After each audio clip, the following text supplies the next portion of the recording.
السلام علیکم ویورز۔ اللہ دیکھتا ہے جب تم سجدوں میں تڑپتے ہو، جب تم دعا کے لیے ہاتھ اٹھا کر خاموش ہو جاتے ہو۔ اللہ کو اندازہ ہے جب تم صبر کرتے ہوئے تھک جاتے ہو، جب تم بے بس ہو کر خاموش ہو جاتے ہو۔ یقین رکھو، امید لگانے والوں کو اللہ کبھی نا امید نہیں کرتا۔ کبھی کبھی بہت تھک جاتی ہوں میں، سب چھوڑنا چاہتی ہوں، پھر یاد آتا ہے کہ جب اللہ کا راستہ چنا جاتا ہے تو اللہ آزماتا بھی ہے۔ یہ کیسے ہو سکتا ہے کہ کوئی اللہ کے راستے پر چلے اور آزمایا نہ جائے؟ کبھی دیکھا ہے کہ سونا آگ میں جلے بغیر کندن بن گیا ہو؟ تپش تو سہنی ہی پڑتی ہے نکھرنے کے لیے۔ اللہ تو سب کا ہے، لیکن جب اس کے آگے سجدہ ریز ہوتے ہیں تو ایسا لگتا ہے کہ جیسے اللہ صرف میرا ہے، صرف مجھے وہ دیکھ رہا ہے، صرف مجھے وہ سن رہا ہے، صرف میں اور میرا اللہ ہے۔ اور ایسا تب ہوتا ہے جب صرف سجدہ نہیں بلکہ سجدہ محبت ادا کیا جائے۔ یہ جو دکھ ہوتے ہیں نا، یہ ضروری ہوتے ہیں، یہ ہمیں اسی در پہ لے جاتے ہیں، وہیں رب کے پاس۔ جیسے بچہ چوٹ کھا کے ماں کی طرف بھاگتا ہے نا، بالکل ویسے ہی ہم بلبلاتے ہوئے اللہ کی طرف بھاگتے ہیں اور اسی سے رجوع کرتے ہیں۔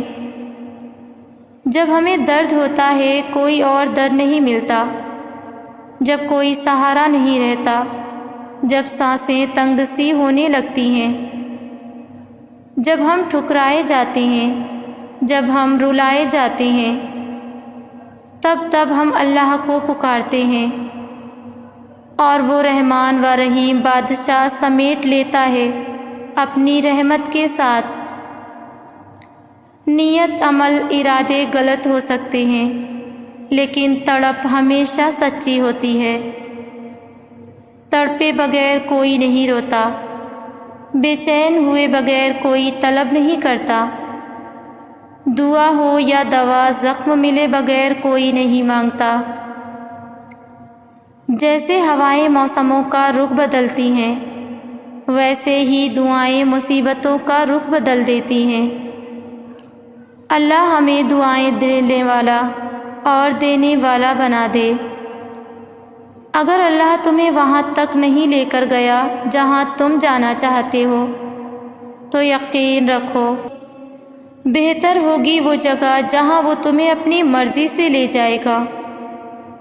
قرآن کہتا ہے، پھر وہ تمہاری من پسند چیز تم تک لائے گا مقرر وقت پر، اور تم حیران ہو جاؤ گے۔ جب بے وجہ توڑ دیے جاؤ تو سمجھ جاؤ اللہ تمہیں اپنے قریب لا کر جوڑنا چاہتا ہے۔ صبر میں شکوہ نہیں ہوتا، صرف خاموشی ہوتی ہے، اور اس خاموشی کا شور صرف اللہ تعالیٰ ہی سنتا ہے۔ پوچھا گیا صبر کسے کہتے ہیں؟ جواب ملا، جب تمہاری آنکھیں آنسوؤں سے نم ہوں مگر تمہاری زبان پر شکوہ نہ ہو، اور دل اس بات کی گواہی دے رہا ہو کہ اللہ جو کرتا ہے بہتر ہی کرتا ہے۔ اللہ دیکھ رہا ہے کہ آپ کتنی اذیت میں ہیں اور کتنی مشکل سے صبر کو قائم رکھا ہوا ہے۔ دیکھنا وہ بہت جلد آپ کو سکون سے نواز دے گا اور آپ کے صبر کا پھل ضرور عطا کرے گا۔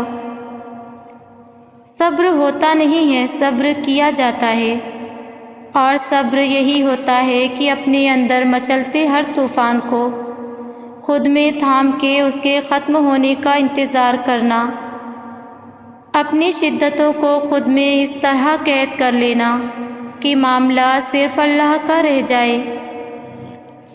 جب تک انسان ٹوٹتا نہیں ہے اس میں عاجزی نہیں آتی ہے۔ دل میں نور تبھی آتا ہے جب وہ ٹوٹتا ہے۔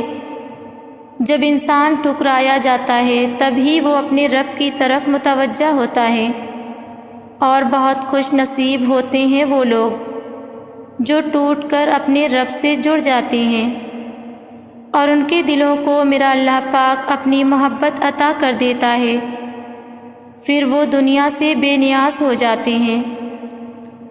جس کا اللہ سے تعلق مضبوط ہو گیا وہ غم میں بھی مسکرائے گا، دنیا سے چھپائے گا، فقط اللہ کو سب بتائے گا، سجدے میں جھکتا جائے گا، اندر سے ٹوٹ کر بھی جڑتا جائے گا، وہ ہر کام دعا سے کروائے گا، وہ سراپا یقین بن جائے گا۔ اللہ نے تمہیں پریشان دیکھا ہے، اللہ نے تمہیں خاموشی سے بکھرتے دیکھا ہے، تمہارے آنسو تمہارے درد کو جانتا ہے وہ، تمہاری روح کو کمزور پڑتے تمہارے دل کو ٹوٹتے ہوئے دیکھا ہے، تمہارے ذہن کی نسوں کو پھٹتے دیکھا ہے۔ آج ہمت کرو وہ باتیں سن کر جو تمہیں تکلیف دے رہی ہیں، جلد سب کچھ ٹھیک ہوگا، تم بس صبر تو کرو۔ کچھ لوگوں کو اللہ موسیٰ علیہ السلام کی طرح لاڈ رکھتا ہے، انہیں تکلیف دیتا ہے، آزماتا ہے، انتظار کرواتا ہے، لیکن پھر ان کے لیے سمندر سے راستہ نکالتا ہے، انہیں فرعون جیسوں سے محفوظ رکھتا ہے، انہیں پاکیزہ ہمسفر عطا کرتا ہے، اور ان کے ذکر کو امر کرتا ہے۔ کس نے کہا لاڈلوں کو تکلیف نہیں ملتی؟ انہیں تو فرعون جیسوں سے لڑنا پڑتا ہے۔ تکلیفیں تو سب کو ملتی ہے، مگر اس کے حصے میں زیادہ آتی ہیں جو محبوب ہوتا ہے۔ میں نے اپنی گزری ہوئی زندگی کے چند لمحوں سے جو سیکھا ہے وہ ہے، کوئی دل دکھائے تو خاموش ہو جاؤ، کوئی آپ کے بارے میں غلط بات کرے تو خاموش ہو جاؤ، رونے کا دل چاہے تو خاموش ہو جاؤ، اذیت حدوں کو چھونے لگے تو خاموش ہو جاؤ، ماضی کے دکھ درد دن رات کے کسی بھی پہر آپ کو رلانے آئیں تو خاموش ہو جاؤ، کوئی آپ کو آپ کی برداشت کی آخری حد تک ستائے تو خاموش ہو جاؤ۔ قسم سے آپ کی اس خاموشی کا اجر آپ کو آپ کا رب ایسے عطا کرے گا کہ آپ کی آنکھیں شکر سے بھیگ جائیں گی، آپ کا دل ان شکر کے سجدوں میں ہی کہیں رہ جائے گا، اور اس لمحے آپ کو احساس ہوگا کہ خاموش ہو جانا کس قدر بہتر ہے گلہ شکوہ کرنے سے۔ کبھی کبھی اللہ تعالیٰ ایسی خواہشات میں ہمارا دل لگا دیتا ہے جنہیں ملنا ہمارے نصیب میں نہیں لکھا ہوتا۔ کیوں جب نصیب میں نہیں ہوتا تو دل کیوں ایسی خواہش میں لگاتا ہے؟ کیوں اس چیز کو ہم سے اتنے فاصلے پر رکھ دیتا ہے کہ جتنا اسے پانے کی دعائیں کرتے ہیں وہ اتنی ہی دور لگتی محسوس ہوتی ہے؟ کیونکہ اللہ تعالیٰ تمہیں اس مقام تک لانا چاہتا ہے جہاں صرف اس کے محبوب بندے ہوتے ہیں، وہ مقام جہاں تک سب کی رسائی نہیں، وہ مقام جہاں تمہارا صبر، تمہارا توکل، تمہارے آنسو، تمہارے سجدے اور تمہاری عبادتیں تمہیں اس کا پیارا بناتی ہیں، اور ہر کوئی تو اس کا پیارا نہیں ہوتا نا۔ اور تب اپنے لیے مانگتے مانگتے تم اس راستے کو چل پڑتے ہو جس کے آخر پہ وہ تمہارا منتظر ہے۔